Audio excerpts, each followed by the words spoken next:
Army act के नीचे जो मिलिट्री कोर्स वाली प्रोविज़न है, आप उसको एक्सरसाइज किया। ये एनएससी के अनाउंसमेंट के अंदर भी आपने उसको डाल दिया और जो कोर कमांडर्स का लामिया था उसमें भी डाल दिया। तो मिलिट्री कोर्स जमहूरी हुकूमत बना लेगी। मिलिट्री कोर्ट्स आर देयर, यानी ये जो मिलिट्री कोर्ट्स हैं ये आप समझते हैं कि ये कोई नई चीज़ बननी है। मिलिट्री कोर्ट्स ऑलरेडी मौजूद हैं, वर्किंग हैं। वहाँ पे ये लोग नहीं जो स्मगलिंग यानी क्रॉस बॉर्डर करते हैं, कुछ चीज़ें इन्फॉर्मेशन दे दी या कुछ चीज़ें भेज दी, मंगवा ली, और इस किस्म के जो मामला में मुलव्वस हैं वो लोग जब पकड़े जाते हैं, आर्मी उनको पकड़ती है, तो आर्मी जो है वो अपनी कोर्ट्स में उनको ट्रायल करती है, उनको सज़ाएँ होती हैं।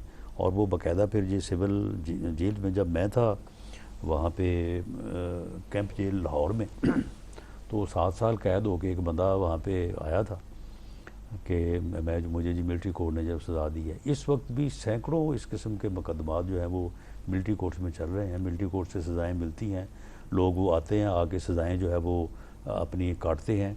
हाँ, मिलिट्री कोर्ट में मिलिट्री कोर्ट की सज़ा के बाद एक एपलेट अपना प्रोविज़न है, उसके बाद फिर सुप्रीम कोर्ट और हाई कोर्ट जो है वो रिट जुरिस्डिक्शन में उसका जो है वो जायज़ा ले सकते हैं। तो ये कोर्ट जो हैं ये ऑलरेडी मौजूद है। तो आप तहरीक इंसाफ के जो लोग हैं या उनके जो लीडर्स होंगे, जो आपको लगेगा कि इसने उकसाया है कि हमला कर दो या कोर कमांडर घर पे चले जाओ, फिर उनको आर्मी एक्ट के नीचे मिलिट्री कोर्ट्स में उनका ट्रायल नहीं, देखें आप मुझे बताएं कि आर्मी एक्ट है ना, और एक ऑपरेशन लॉ है। अगर आमतौर पर जमहूरियत में ये पसंदीदा अमल नहीं होता, नहीं आपका जुडिशल सिस्टम है, उसी के जरिए काम आगे चलना। सुन लेना, अगर तो इन्होंने आगे गवर्नर हाउस को आग लगाई होती, अगर तो आगे इन्होंने जो है वो असम्बली को आग लगाई होती, ये आगे सिविल सेक्रेटेरिएट में दाखिल हो गए होते, तो फिर हम कहते कि जी इनको मिलिट्री कोर्ट्स में ट्रायल करो, तो वाकई फिर नापसंदीदा अमल था।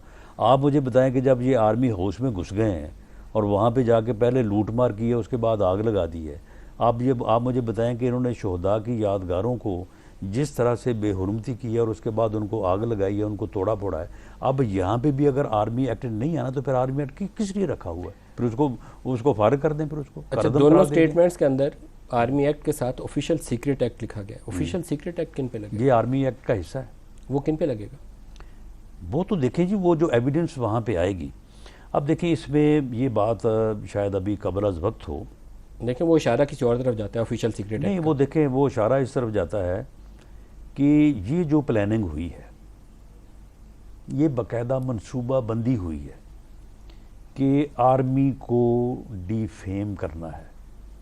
आर्मी और यानी ये एक्ट करके, एक्ट करने वाले तो चंद सौ शरपसंद होंगे, जब वो ये एक्ट करेंगे तो आर्मी और अवाम का आपस में जो है वो एक जो है वो यानी कन्फ्रंट होने का जो है वो तसर उभरेगा। और ये भी शायद उनके ज़हन में हो कि जब आर्मी आगे से रिएक्ट करेगी, आर्मी जो है वो लोगों के घरों पे चढ़ दौड़ेगी, तो एक यानी आर्मी और अवाम की जो है वो दू बदू लड़ाई का जो है वो माहौल पैदा होगा। और पाकिस्तान जो है, जब तक आर्मी इंटैक्ट है, पाकिस्तान को जो है वो तोड़ा नहीं जा सकता।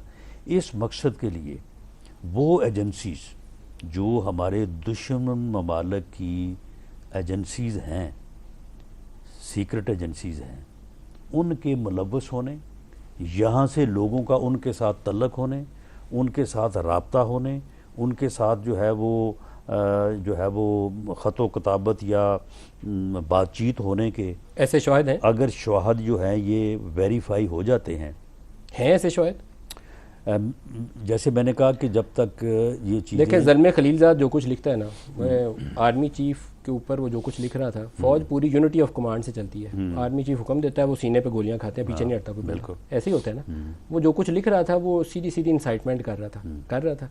और वो किसके कहने पे कर रहा था? ये मेरा सवाल ये है, वहाँ पे जो लॉबीज़ हैं उनको किसने अदायगी की है? उन लॉबीज़ को हायर किसने किया है?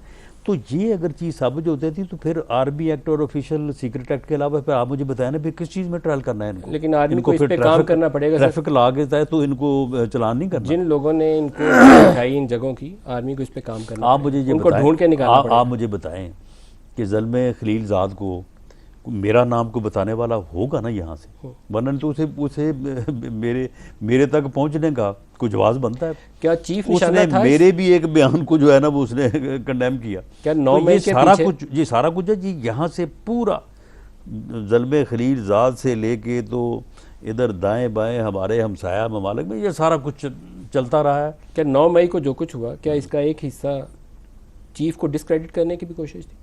देखिए, चीफ को डिस्क्रेडिट किए बगैर आर्मी को आप डिस्क्रेडिट कैसे कर सकते हैं? तो ये साजिश का एक निशाना वो भी था। आर्मी जो है वो देखें, एक कमांड है ना, कमांड के बगैर तो आर्मी जो है वो उसका वजूद ही कोई नहीं है, और कमांड जो है वो चीफ ऑफ आर्मी स्टाफ के पास है।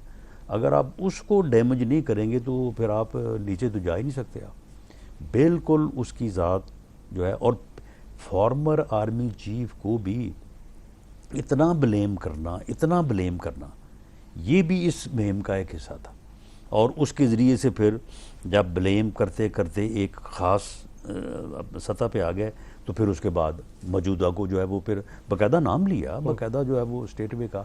तो इसलिए देखें, ये केसेस जो हैं ये कोई जो है वो मेरा फ़ैसला नहीं है, फ़ैसला तो खैर ये अपना गवर्नमेंट का जो है वो होगा, या आर्मी चीफ का, या जो उनकी कोर कमांडर्स मीटिंग है उसमें इस वक्त के ऊपर हतमी फ़ैसला होगा। लेकिन मेरी ऑनेस्ट जो है वो जो मुझे ला की समझ है कि इसके अलावा आर्मी एक्ट का और सीक्रेट ऑफिशियल एक्ट का कोई वजूद ही नहीं है।